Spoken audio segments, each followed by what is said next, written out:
Good afternoon, everyone. My name is Wang, and I direct the China Center at the University of Minnesota. We're so glad you've joined us for today's webinar. Who is going to pay for it? The pandemic indemnity claims under public international law and U.S. law. This time I welcome University of Minnesota Associate Vice President and Dean Meredith McQuaid to introduce our speakers. Welcome, Meredith. Thank you, Joan. Thank you, Haiyan, for all of your work putting this together. And I'm really delighted to introduce our two speakers. I think this is just going to be a fascinating presentation. We have two lawyers, very experienced lawyers, to talk about this. I'll introduce first Alexander Morawa, is a senior partner at Kingsfield Law Office. Dr. Morawa combines international and transnational legal scholarship and practice in a career that spans multiple continents. He's a dual citizen of the United States and Austria. He holds a faculty appointment at American University, Washington College of Law in DC, and has recently taught at Mackenzie Presbyterian University's School of Law, Sao Paulo, Brazil, and China University of Political Science and Law in Beijing. His work in practice includes the representation of petitioners in various international courts and tribunals established by the UN and the Council of Europe. Dr. Morawa received his SJD and LLM, summa cum laude, from George Washington University School of Law, and his Magister Juris from the University of Salzburg in Austria. Dr. Morawa has published 11 books and more than 100 academic papers on public international law. We're so happy you could be with us here today. I'm delighted to introduce Chang Wang, who I've known for many, many years. He is a senior partner as well with Kingsfield Law Office, where he specializes in immigration law, art law, and foreign investments.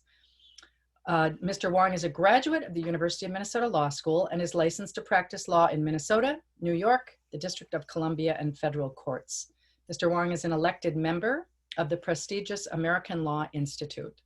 And in 2018, Chief Justice Lori Gilday of the Minnesota Supreme Court appointed Mr. Wang as a member of the Minnesota State Board of Continuing Legal Education. In 2020, Governor Tim Walz appointed Mr. Wang as the member representing Chinese Minnesotans on the Council on Asian and Pacific Minnesotans. Wang holds associate, visiting, and adjunct professorships at law schools in the United States, China, Austria, Australia, Italy, Switzerland, and Brazil. Mr. Wang has published 6 books and many essays and academic papers on comparative law. So obviously, we are in very good hands this afternoon. I'll turn it over to you, gentlemen, and thanks again for being here.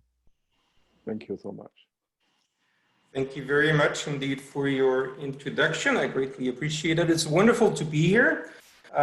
We are tackling an enormously complex but extremely timely subject here. We'll try to cover as much as possible within the hour that we have. I'm giving you a very brief roadmap at the beginning. I will be using PowerPoint in the background, but you should still be seeing us on the side. We'll be tackling the question of indemnity for COVID-19 costs and expenses and damages from 2 angles, namely international law, which is the part that I'll be doing later, and US law or domestic law. Those will be overlapping. We'll try to show to you very clearly that there's many overlaps, there's many interactions between those realms of law, but they're also relevantly different. Chang will start with the aspects of domestic law, specifically under the US Constitution and the statutes of the United States. He'll be looking at cases recently having been filed and cases that are being considered, as well as draft laws and statutes that have been currently being considered by Congress. I'll be moving on afterwards, talking about foundational aspects of public international law, what tribunals, what fora we might find for dealing with those cases, what the substantive legal grounds might be for filing cases, and what remedies we could be looking at. And then, of course, we open for question and answers at the very end. Please bear in mind this class is a meeting that will provide you with interesting legal insights, but this is not legal advice. Also bear in mind, you can receive continuing legal education credit for this program. The event code is right there on the screen. And I have been told that all you need is basically that event code, and then you will be credited. If you prefer an actual certificate, please do email us and we'll provide that for you. Without further ado, I'll hand over to Chang, and please proceed. Thank you, Alexander. I feel extremely privileged to be here today with three distinguished leaders who have been instrumental in my career. Dean Meredith McQuaid, my mentor and professor at the University of Minnesota Law School. Thank you for the kind introduction. Ms. June Brandzinski, my supervisor at the China Center when I worked as a student worker. Thank you for providing us with this opportunity. And Professor Dr. Morawa, the host of many of my teaching trips to Switzerland, and now my close partner at Kingsfield Law. Thank you for the clear roadmap for our presentation. I'm humbled to shortly occupy this platform before Professor Morawa, who is a real subject matter expert, as I feel I'm bringing coals to Newcastle. So I will adopt, if I may, the well-known Chinese traditional pedagogy, 抛砖引玉, which means throw out a piece of brick to attract a piece of jade. I believe the most important part of this afternoon will be in Professor Morawa's analysis of public international law. Nevertheless, please indulge me for a few minutes, allowing me to provide you with some background information about the lawsuits, who is suing whom and for what. Let's start with our discussion on Missouri versus China and Mississippi versus China. On your left is the cover page of the Missouri case, and on your right is the cover page of the Mississippi case. Please note both cases name the same defendants: People's Republic of China, the Communist Party, the National Health Commission, Ministry of Emergency Management, Ministry of Civil Affairs, Provincial Government of Hubei, Municipal Government of Wuhan, Wuhan Institute of Virology, and its superior Chinese Academy of Sciences. It was not an easy task even to find a copy of the Mississippi complaint. I visited Mississippi Attorney General Lynn Finch website. There's no website. There's only one page saying, "Thank you for visiting my website. If you see any price gouging, call this number." Ms. Lynn Finch assumed her office in January 2020, and now it's June 2020. She still doesn't have a website, but she already sued China. Next page. Both cases are civil actions. Those are state attorney generals acting on behalf of the citizens of their states. The key hurdle for suing a foreign government is the Foreign Sovereign Immunity Act. Note that the Missouri complaint cited an unreported opinion from the West District of Michigan in 2012 held that the Communist Party of China is not entitled to the immunity under Foreign Sovereign Immunity Act. Unreported case does not rise to the level of precedent. They only have persuasive values. However, in a different unpublished opinion, a federal district court, in contrary, this court is in New York, found in a decision upheld on appeal that China Central Television Station is an instrumentality of China because it is a mouthpiece of the party. Similarly, a federal district court in Florida found that the Communist Party of Cuba is an agency of the instrumentality of Cuba. These two cases are in contrary to the case cited by the Missouri case. Missouri attempts to fit the entire complaint within the commercial activity exception to sovereign immunity, as well as the exception for territorial torts. All of the defendants' alleged acts occurred outside the United States. The relevant commercial activity exception provides jurisdiction over a civil action based upon an act outside the territory of the United States in connection with a commercial activity of the foreign state elsewhere, and that act caused a direct effect in the United States. This exception requires a substantial connection or causal link between the act and the commercial activity. In both cases, there are 4 allegations. The defendants allow the virus to spread, the cover-up by defendants, the effects of the defendants' actions, and the defendants' action as to PPE, personal protective equipment. Missouri charges China with 4 counts under common law tort. Mississippi accused China of violating 2 Mississippi state laws. Missouri's argument is based on the creative use of tort law. but it is unclear that China owes any legal duty to the state of Missouri that could form the basis of a tort claim, let alone a duty under Missouri law. Even if there was a breach of such duty, however, Missouri's claim cannot be adjudicated in a US court for the same reasons that equivalent tort claim against the United States cannot be adjudicated in foreign courts. At least the Missouri argument is based on legal theory. It is challenging to identify the legal rationale under the Mississippi argument. If I submitted this type of documents to Dean McCreed and Professor Clary as my writing assignment in law school, I should probably expect a failing grade, and I should deserve it. Both states requested the court to award damages, injunctions, and legal fees. Missouri requested nuisance abatement and punitive damages based on its common law tort theory. Under our system of common law, the elements necessary for a cause of action under the tort of negligence are: 1, a duty or standard of care recognized by law; 2, a breach of that duty or failure to exercise reasonable care; 3, causation resulting from such breach resulting in; 4, some harm to the plaintiff. No cause of action in negligence is recognized if any of these elements are absent from the case. Under the contributory negligence principle of the tort law, a plaintiff was totally barred from recovery if they were in any way negligent in causing the accident, even if the negligence of the defendant was much more serious.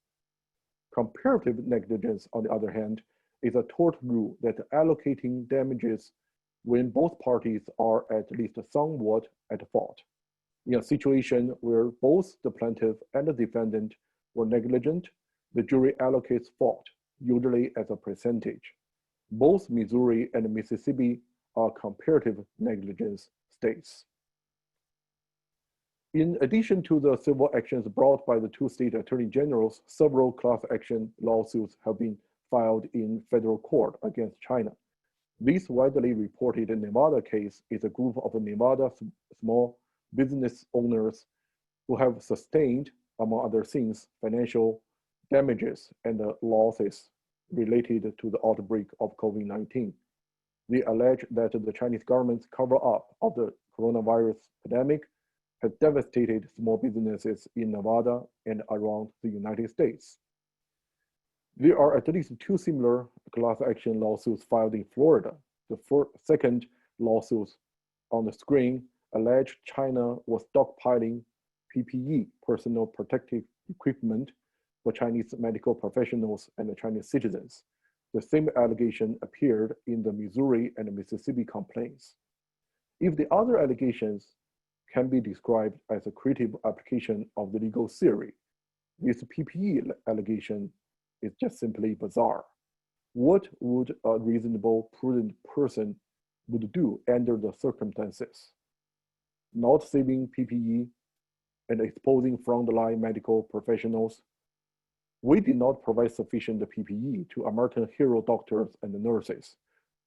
Some of our nurses are wearing garbage bags to protect themselves, and that is abnormal, and that is tragic. Some news outlets have praised Missouri and Mississippi's move as courageous, but the legal community takes a less favorable view, if not thoroughly embarrassed. In the United States, not long ago, not feels forever, the standard was the government to only initiate a litigation when it was done due diligence, has facts, and have cause of action. The federal court is a venue for people to seek law and equity. Rule 11 of the Federal Rules of Procedure and similar state rules require that an attorney perform a due diligence investigation concerning the factual basis for any claim or defense. Frivolous litigation is the use of legal processes with apparent disregard of the merit of one's own arguments. It includes presenting an argument with reason to know that it would certainly fail, or acting without a basis basic level of due diligence in researching the relevant law and facts. One example to illustrate what is a frivolous litigation. In 2009, Lauren Rosenberg sued Google for more than $100,000. The basis for her lawsuit was that Google Maps advised her to walk along a freeway to get to her destination. Despite the direction being clearly wrong, or at least dangerous, she followed the direction precisely and was hit by a car. The district court granted Google's motion to dismiss as a frivolous lawsuit. The Foreign Sovereign Immunity Act, and we mentioned earlier, is an unusual statute in the United States that it provides federal courts with both personal and subject matter jurisdiction over a foreign state if and only if an applicable exception applies. The complaints here allege that two exceptions apply. Section 1605A2 for commercial activity with a sufficient US nexus, and Section 1605A5 for a territorial tort. Yet the complaint failed to specify what relevant commercial activity any of the Chinese defendants engaged in and how that activity has a sufficient US nexus. There have been several bills introduced by the Republican senators to create ad hoc exception to foreign sovereign immunity to make the lawsuits have some sort of potential for legitimacy. However, the Congress normally do not create an exception to foreign sovereign immunity every time the United States is adversely affected by another country's action or inaction. Not only that would likely violate international law, Professor Morawa will tell us, but it would virtually guarantee reciprocal lawsuits in other countries' courts. That is not how the law works in the United States. The rule of law is a restriction of the arbitrary exercise of power by subordinating to well-defined and established laws. Recently, Politico have reported that China have learned that before the lawsuits were filed, the Republican strategy memo advised GOP campaigns to blame China for coronavirus. Don't defend the president, the memo says, attack China. The 57-page memo drafted by a GOP strategist was distributed to campaigns nationwide in April. Then a few days later, by pure serendipity, obviously, Missouri sued China. And 1 month later, Mississippi sued China. China appears to link the GOP political campaign with the lawsuits in their defense in media. In rebuttal, House Republicans released a report last week detailing the investigation into the origin and initial handling of COVID-19. The lawsuits will probably cite this long report as evidence if they are ever to be allowed to proceed. The question is who is responsible for the pandemic and astronomical damages it has caused. Did we in the United States do enough to protect the citizens in the United States and to mitigate the risks? Did the coronavirus cases go down from 15 to 0 or simply go away like a miracle? Is the pandemic a hoax fabricated by, this time, not by China, but by Democrats? What the federal government knew or should have known about the virus and why it failed to act sooner? Those are the questions being asked by the US mainstream media. If we have mass testing, contact tracing, and sufficient PPE, if the government encouraged people to wear masks in public and managed like South Korea, we would have only 1,650 deaths. Remember, South Korea was the hardest hit at first. We were the least hit for a long time. If China underreported the death toll as the complaints alleged, China would have to underreport deaths 150-fold just to catch up our current numbers. Florida, Texas, and Arizona set records for new COVID-19 cases. And more than a dozen other states are also reporting big jumps in numbers as much of the country reopens. However, some government officials are blaming the spikes on the increase in testing. If you don't test, you don't have cases. Chinese news media have reported that China is extremely dissatisfied with the bills of litigation by the US against China over the COVID-19 epidemic, and is considering punitive countermeasures against US individuals, entities, and state officials. Chinese Foreign Ministry said China's side urged the US side to stop blaming and smearing China, stop pushing forward anti-China bills, and stop acts of abusing litigation against China, and focus on safeguarding American people's lives and health. 2020 is the year of Gengzi. According to Chinese astrology, the year of Gengzi occurs every 60 years, bringing with it natural disaster, wars, famine, and turmoil.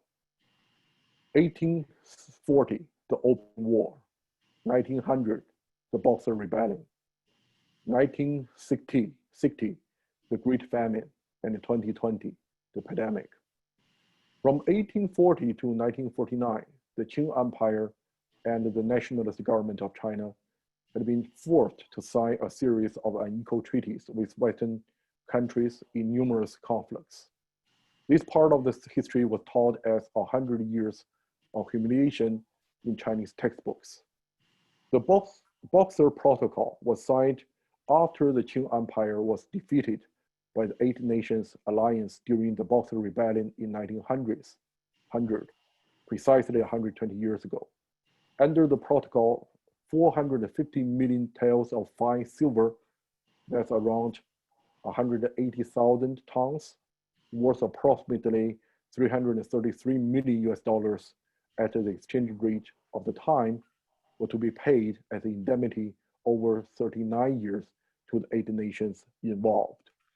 Inevitably, these indemnity lawsuits currently filed in the US courts have reminded many Chinese of the Boxer Protocol, which was viewed as unfair and a humiliation by most Chinese. Sorry for taking too much time to provide the background. Now please, Professor Morawa, we're eager to hear from you analysis under the international law. Thank you. Not at all, Chang. Thank you very much. That was extremely informative and succinct. I appreciate that you ended on this political historical note, because when we talk about public international law, we're talking about law, but we're also talking about politics. There is much political behind whatever international actors do, and we have modern states now. We have international organizations and even individuals operating under international law. The cases you mentioned are all brought by individuals or agencies of states, but not the federal government, against Chinese actors, basically, be it the government itself, the Chinese Communist Party, or ministries or agencies. These cases are distinct from cases under public international law that are usually state versus state. One court that operated about 100 years ago and was the first permanent court of justice under the international legal regime, the PCIJ, in the courts of factory case, explained to us that these two kinds of cases exist separately in parallel. So the fact that individuals or non-state actors sue foreign governments in domestic courts has no bearing on claims between states under public international law. These are separate. So there is no barrier in the sense that the United States or other international actors, other states or organizations could pursue claims against China or others for possible indemnity. Since most of you might not be public international lawyers, I will try to explain a little bit more basic concepts of international law. Let me start by talking about remedies and procedures. After that, we'll move to the substantive claims, the basis, the legal foundations for possible claims. And then we'll return at the end to the possible courts and tribunals where such cases might show up in the future and what might happen to them. Next slide, please. Public international law essentially lacks centralized organs. We don't have a world government, we don't have a world court, we don't have a world parliament, so we're lacking what we have domestically. As a result of that, the sovereign actors, states throughout history, were the ones who settled claims amongst themselves without foreign external intervention. Traditional claims were usually brought by one government against the other through diplomatic channels. They would literally write a diplomatic note or send to the ambassador and say, we have a quarrel, we have a problem, you owe us something. And that could then turn into a claim, a formal representation that the foreign government has harmed and injured the interests of another state. And then would go into a diplomatic process of negotiations and could result in one of two outcomes: either an apology, an acceptance of responsibility and the payment of reparations, or a negative response, retaliation, reprisals, ultimately war. You can already see from this, that's not a very desirable way of action, right? It depended ultimately on the goodwill and the willingness of states to settle conflicts and settle claims. So after a while, good offices mediation kicked in. That was basically third parties, other sovereigns, coming in as mediators, as those providing avenues for peaceful settlement of conflict. Now, mediators never adjudicate, they only facilitate negotiations. Still, that helped along quite a bit, helped prevent violent resolution of claims and conflicts to a certain extent. In some areas, specifically territorial and boundary disputes, people realized at some point we should have an outside body that actually decides those conflicts and claims. So we moved towards arbitration. Arbitration in the modern form has about 120 or so years of history. These could be either ad hoc, in other words, we run into a problem, we set up an arbitration mechanism to resolve it, or it could be institutionalized. Now we have those institutionalized arbitral tribunals specifically in foreign investment cases. One variant that's quite interesting were so-called claims commissions. Those are a little bit human rights-like. They basically addressed issues of foreign nationals being harmed abroad. The government of nationality would take up that claim and submit it to an institutionalized claims commission, which would then resolve the claim, which here would be state versus state, but on behalf of the injured individual. One example of those is the US-Mexico Claims Commission, which decided a lot of cases involving even police brutality and illegal takings. Only after the creation of permanent international organizations did we move towards adjudication. The first permanent court established was the Permanent Court of International Justice under the League of Nations. Now we have the International Court of Justice under the UN, which is one of the main bodies of the United Nations. Now, it's not the World Court. First of all, it doesn't have universal jurisdiction. It still needs to be given jurisdiction. That can be either by a general submission through the statute of the court for all future conflicts between particular states. It could be ad hoc, or it could be under another treaty. And one treaty we have that entrusts the International Court of Justice with adjudication is the Constitution of the World Health Organization, which we'll be talking about very briefly. Also, another form of settling legal questions is advisory jurisdictions. Most tribunals have that jurisdiction. Bear in mind, it's not just the International Court of Justice, that's the United Nations one. We have the European Court of Justice, for instance, in the EU. We have various regional human rights tribunals functioning also as international adjudicators. Advisory jurisdiction is not contentious. It's more the asking of a legal question and the request of the tribunal to give a legal opinion on that legal question. They're not formally legal binding, but they're highly relevant and usually voted just like contentious cases.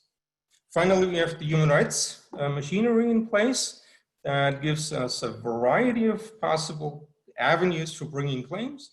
It can be individual applications, individual versus state. It can be interstate proceedings, one state suing another state for usually massive widespread human rights violations. All these tribunals have also advisory jurisdiction, and we have non-judicial implementation that is basically a consideration of compliance reports by international bodies. One of them is the Universal Periodic Report done by the Human Rights Council, and then we have a complex treaty regime on the UN level with expert committees that consider state reports. So all these mechanisms are there for resolving legal claims and legal controversies in a peaceful manner. Let's move on to our substantive element. Public international law doesn't have statutes. We have treaties. And for many issues, there are treaties that govern this universally or regionally. We, for instance, have a Vienna Convention on the Law of Treaties, which tells us how to draft a treaty. Oddly enough, we do not have a treaty on state responsibility. The United Nations has been working on it for about 50 years.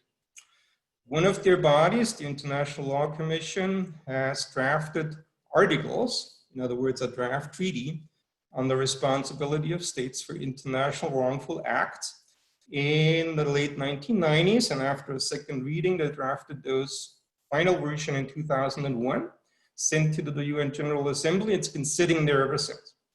So this is not a treaty, but under international law, it doesn't matter that much, because in many respects, that draft article collection codifies customary practices and norms. So much of what these draft articles contain is really what states have been doing all along. Also, the draft articles are routinely referred to by courts and by governments, and therefore endorsed in a way as being at least highly legal relevant. Also, the UN General Assembly has, in a resolution, encouraged states to go ahead and implement and apply and accept those draft articles. So what do the draft articles say about internationally wrongful acts? There are two elements, and you already see that it's fewer elements than under tort law. First of all is the attribution. Can we attribute an act that's wrongful to a state? Question, of course, what if it's a non-state actor? Who does it? Secondly, does it constitute a breach of an international obligation? What is the foundation for that breach? Now, what's missing here is the damage. The International Law Commission's draft actually does not require a damage to be the starting point for an international claim. There can be claims without actual damages. Next slide, please.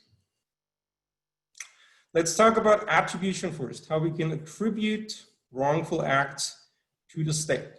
The International Court of Justice in the Legrand case and in many other cases decided that the responsibility is engaged or triggered by the action of the competent organs and authorities acting in that state, whatever they may be.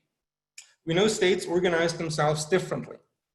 The United States, for instance, in this case, handles most criminal cases at the state level.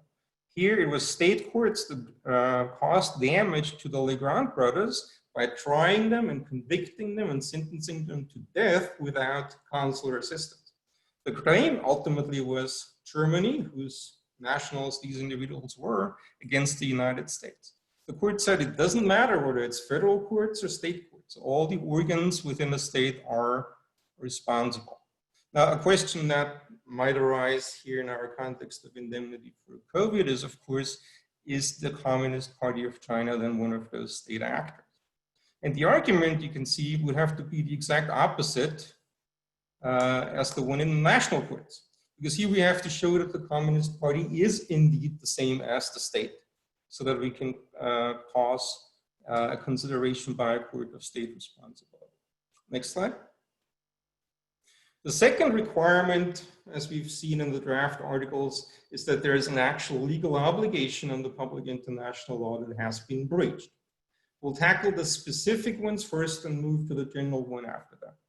The World Health Organization has essentially three levels of law. The first is the Constitution of the WHO, which establishes the institution, gives it certain bodies and competencies. It's like a constitutional framework for the operation of the WHO. Then we have the World Health Regulations issued by the WHO. Those are legally binding treaty-like contraptions that provide specific obligations, especially when there are so-called health incidents and health emergencies, as we are looking at right now.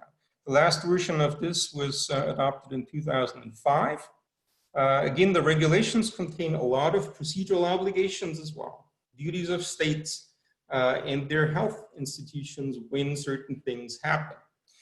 Two provisions are specifically relevant. Article 6 and 7 of the health regulations talk about notification and information sharing. As you can see in Article 6, when there is an incident, anything that affects the health of the nation that could have repercussions internationally, states have an obligation to inform the WHO within 24 hours of the assessment of that situation and what's being done about it. Also, paragraph 2 of Article 6 requires continuous collaboration and information. Article 7, which is on the next slide, adds to that an obligation that really doesn't add that much. It basically addresses issues of health emergencies. Now, COVID-19 would certainly fall within that category. Here, the government has the same obligations, essentially, to correspond, inform, and cooperate with the WHO. Non-conformity, non-cooperation, non-information might trigger a possible violation of the World Health Regulations. Next slide, please. Let's move on to general public international law obligations. The Law Commission's draft articles contain an Article 12, which talks about what a breach of international obligation is. It is happening when a state conducts itself in a way that is not in conformity with what is required by the obligation. That is kind of a strange definition. I've never seen anything quite like that. It's almost as if you want to define a dog by saying it's not a dog. What's relevant, though, is the last part of that sentence, regardless of its origin or character.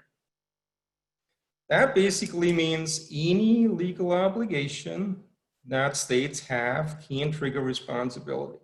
It can be a treaty obligation.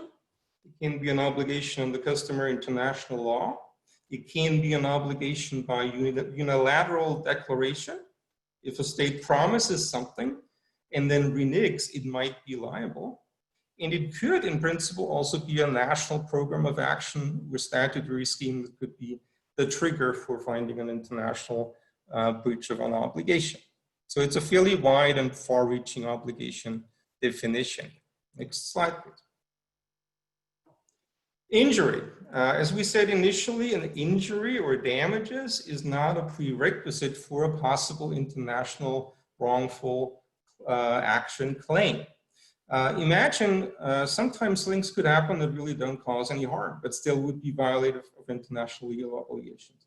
Imagine a repeated, intentional overflight of military aircraft over foreign territory. They don't do anything, they don't harm anybody, they don't cause any damages, and yet it is still a breach of its obligation, namely not to intrude into the airspace of a foreign nation. That could be the trigger still for an international action. Now, when it comes to indemnity, of course, injury or damages will become a requirement. You cannot sue for damages if there is no harm done. Specifically, remedies that would have to be considered here, in principle, would be what we call restitutio in integrum, the return to the situation that was before the breach happened, or that would be if the breach hadn't happened. If that cannot be accomplished, of course, monetary compensation is usually the second option. For that, you have to show damages, you have to show causality, and you have to show that the damages actually occurred. International law very much focuses on prevention. We see that in the field of human rights, but not only, and non-repetition. In other words, we want states to have assurances out of a claim that's successful that the violative state does not come back and do it again right away. For all this, again, damages trigger particular remedies that would have to be looked at. Next slide. To wrap it up, let's look into where possibly our COVID indemnity cases might show up. And those are not necessarily exclusively claims against the People's Republic of China. They could also be by other states against other states for actions and omissions in the context of this epidemic. First, the WHO Constitution, that's the treaty establishing the World Health Organization, confers jurisdiction on the International Court of Justice, specifically in Article 75, where it says that any dispute concerning the interpretation or application of this constitution, which isn't settled otherwise, shall be referred to the International Court of Justice unless the parties settle it differently, right? There's always a way out. Secondly, under Article 76, the organization itself may approach the International Court of Justice and ask for an advisory opinion on a legal question arising within the competence of the organization. That would be the non-contentious legal proceedings that try to answer a legal question to be brought by the organization itself. So yes, indeed, the International Court of Justice could be seized with a case by one of the member states of the WHO against another for breach of the obligations. There's a little caveat there because the World Health Organization Constitution is really an organizational framework treaty. It doesn't really confer a lot of legal obligations on states. It sets up the organ and it establishes procedures. But still, creative lawyers could possibly come up with a claim that is WHO Constitution based. The WHO World Health regulations are a different set of obligations that might trigger such action. Now let's move to the next slide. We could have traditional public international claims, and you remember that's mediation, arbitration, negotiation within the WHO framework for alleged breaches of the international health regulations. And that includes our Articles 6 and 7, the duty to inform, communicate, and be transparent, basically. The settlement of those procedures would go through the WHO itself, especially through the institutional bodies, the Director General ultimately, and include a process of arbitration. So there could be an arbitral case within the WHO for non-compliance with health regulations. C, there could be, at least theoretically, accountability claims by states against the WHO for failure to act diligently. That could be brought again within the framework of the WHO and ultimately could trigger an obligation-related claim under the Constitution, Article 75 that we've seen on the other slide. Third, and now we venture into a different area where I believe we will probably see most of the actual cases. COVID responses will most likely be considered under the human rights procedures. First of all, the Universal Periodic Report. China is obligated to undergo that review. This is what we call a peer review in the Human Rights Council, where states have to report about their obligations and their fulfillment. How they responded to COVID will be part of that obligation duty because there's not only the right to health enshrined in UN human rights law, but also obligations such as privacy, individual security, and freedom that would probably be triggered by COVID-19 action or inaction. Also, that's not specifically only China. That would probably concern any and all states that had COVID in their territory and responded somehow. Now, the UPR process is peer review, so in other words, states review states. There is traditionally a political discourse that is complemented by legal considerations. But it is a diplomatic process. There is no conviction, there's no damages or anything like that in the UPR process, but there is a public review of the actions of member states. Finally, and I believe this is where we will see the thousands, if not tens of thousands of cases popping up in the future, these will be the regional human rights courts. Not so much a case that would directly address the People's Republic of China. But the response of various nations to the COVID crisis affecting individual rights and liberties in their national territories will most likely give rise to cases in the European, the Inter-American, and the African Commission and Court of Human Rights, and quite possibly also the UN treaty bodies. So if I had to wrap it up, the likelihood of state versus state proceedings under public international law is there. There's a possibility that cases will be brought within the WHO framework. There's a possibility that ultimately the International Court of Justice will be seized with a matter like that. It could be an arbitral case. It could be an arbitral case under the World Health Regulations.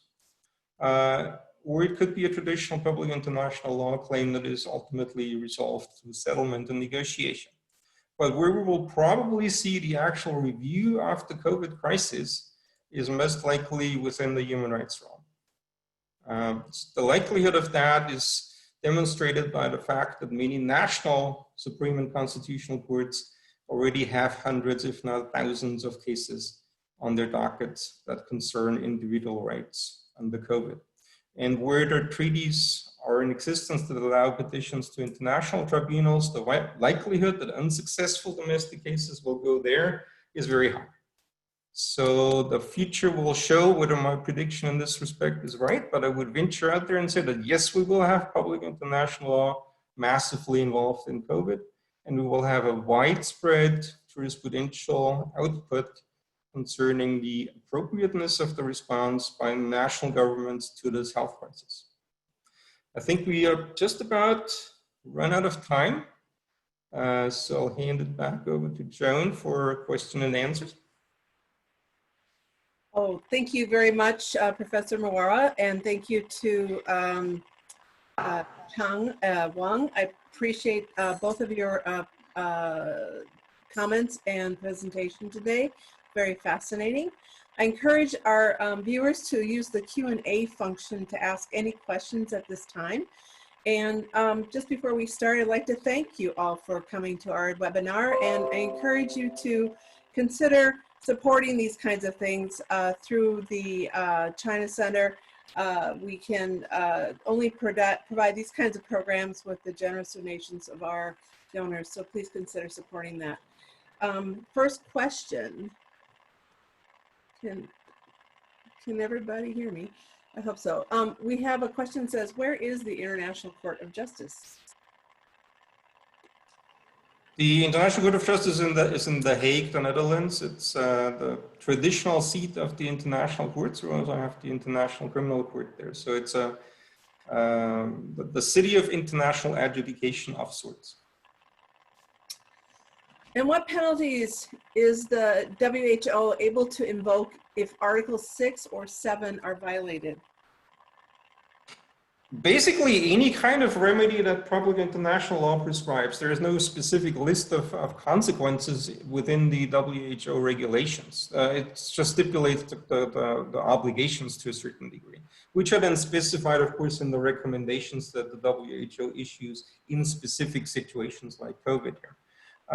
But this would be essentially a claim of indemnity, it would be a claim of damages. So depending on what breach is alleged, a corresponding obligation could be issued. And again, the WHO is not really the body that issues those. It's the one that handles the recommendation and the correspondence and communication. But if it goes to arbitration, then the arbitral tribunal could impose such damages. There's no doubt about that. So a U.S. domestic court could rule under the FSIA that the Communist Party is a Chinese government actor and immune, while international court could rule under the international law that the Communist Party is not a Chinese government actor and thus not liable under international law. The inconsistent results could coexist. Well, let me answer the first part of the question that in the United States Federal Court, my professors at U of M told us that normally we do not cite international law, and except as a part of international treaty, which has been ratified and become part of the U.S. domestic law. But the international, so that is, we for this kind of litigation, we basically will look at what the domestic law, and in this case, Foreign Sovereign Immunity Act says. And for the international law part, I will again refer you back to Professor Morawa. You're absolutely right, Chang. I mean, the domestic court applies domestic law. It applies the Foreign Sovereign Immunity Act, which is a national statute, but very much interspersed with international legal obligations. That's based on, it's basically a national implementation of international law. When a national court interprets that, it can interpret it differently than international law does. The case that we have in our slides, I believe, is a bit of an outlier. It's quoted by those who sue, actually. Other national courts in the US have held the Chinese Communist Communist Party, let's put it this way, is the Cuban Communist Party, not to be properly the subject of a lawsuit because of sovereign immunity. You also have the Chinese telecommunications company at some points effectively blocking a case against itself under foreign sovereign immunity argument. So I wouldn't think that this is necessarily a conflict, but could it be? The answer is yes. Now there is a side effect to that. A judgment by a US federal court, especially if it's affirmed by the US Supreme Court, could then be the cause for an international wrongful act, right? If the US court drags a foreign entity into its courtroom and holds it not immune, but under international law it is immune, that act could in itself violate international law. Is there a concept of unclean hands as a defense in this context? Example, can a state which itself is not compliant with the World Health regulations in the COVID context be barred from pressing its claims for noncompliance? Yeah, I think I can take this question. I will refer back to the discussion about comparative negligence and contributory negligence. You know, my guess is the reason the federal cases were filed by Missouri and Mississippi because they are comparative negligence states. Their fallback position, they could argue that even we are unclean, we are at fault to a certain degree, but China is a larger, perpetrator. If they were contributory negligence states, that they are basically, if that the defense can prove that the plaintiff is somewhat responsible for the consequences, the plaintiff are totally barred from seeking damages. So you're right, and I hope that we have already mentioned this is a comparative negligence states, same as Missouri and Mississippi, and that's probably the reason they seek damages. But they are not totally barred, and in any circumstances. Let me add one thing to that, and it's slightly sarcastic and a little bit exaggerated. If we had a strict clean hands theory on the public international law for bringing a lawsuit, we wouldn't have a single lawsuit. It's always a balancing as who's more responsible, but states tend to be not free of flaws. So if we bar them entirely from bringing lawsuits, we forget the international adjudication. Do countries have to belong to the international court to bring cases, and who makes the decisions? That's a very good question. There's various ways of bringing your case within the jurisdiction of the International Court of Justice. It has a statute, you can subscribe to that and agree jurisdiction in any and all cases. And then the case would be in the Court of Justice regarding another country that has made the same declaration. That's what the idea was in principle, that every state would accept that. It's absolutely not really there. We have other statutory basis for bringing the case there. Article 75 of the WHO Constitution is one of those. It's a treaty that refers jurisdiction to the International Court of Justice. And then it can always be ad hoc. I mean, if the US and China have a quarrel about COVID-19, they can agree to arbitration today. There's no doubt. Or they can agree to bring the case to the International Court of Justice today. But both would have to agree. I think that many cases, defendants do not respond to these lawsuits by US states or private entities. Do we know what the response of the PRC or the CCP will be? Chang, you want to predict that? Oh, sorry, I forgot. I did miss that question. Could you repeat, Joe? He said, I think that in many cases, defendants do not respond to these lawsuits by U.S. states and private entities. Do we know what the response of the PRC or the CCP will be? Okay, thank you very much. Sorry about that. After 2016, I stopped predicting anything. So I do not, I'm not in the position to predict what the Chinese government would respond. And if they do respond and there are pros and cons from the defendant side, they might subject themselves to the US jurisdiction by acknowledging that they have an obligation to respond. If they do not respond, they are at the risk of being, the US court may enter a default judgment against the defendant. In that case, that US might seek to enforce that default judgment, and it can even bring it to the international avenue. If I'm wrong, correct me, Professor Morawa. But I simply have no idea how China would respond and how the US or state will proceed.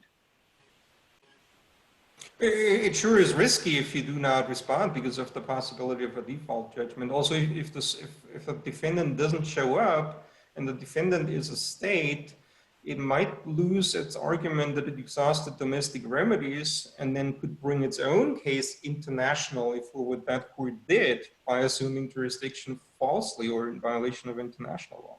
So I think China, in the specific cases that we looked at today, China might be well advised to actually show up because it has such a strong argument of foreign sovereign immunity. So why not show up and win, would be my first-hand answer.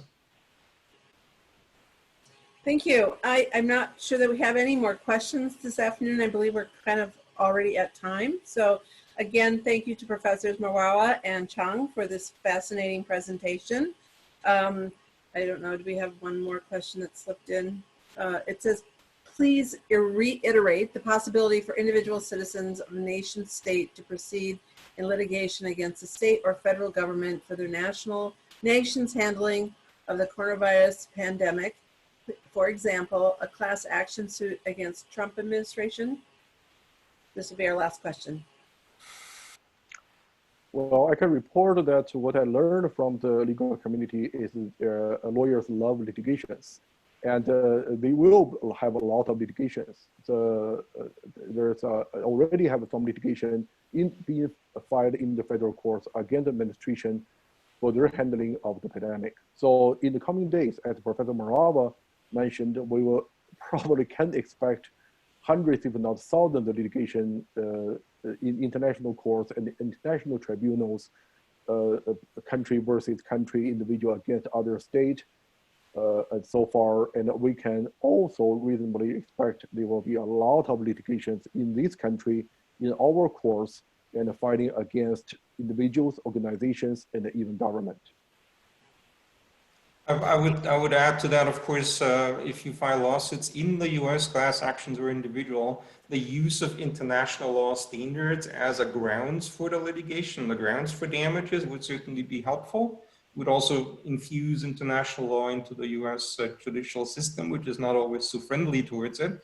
The problem is international law cases against the US, we haven't ratified a lot of treaties and accepted the jurisprudence of international courts. The only exception here would be the Inter-American Commission of Human Rights, actually, which we can bring cases to under the American Declaration of Rights. Has hardly ever been done, usually in indigenous rights cases. The US here usually ignores, doesn't even show up in the proceedings, yet we get jurisprudence out of it. But that opens the wide door of how effective is international law if the state doesn't listen. Okay, thank you again. That was our last question, and I really appreciate everyone joining us today. Thank you to Meredith and Haiyan. It was a great presentation, and we appreciate your time with us today. Thanks so very much. Thank you for the opportunity.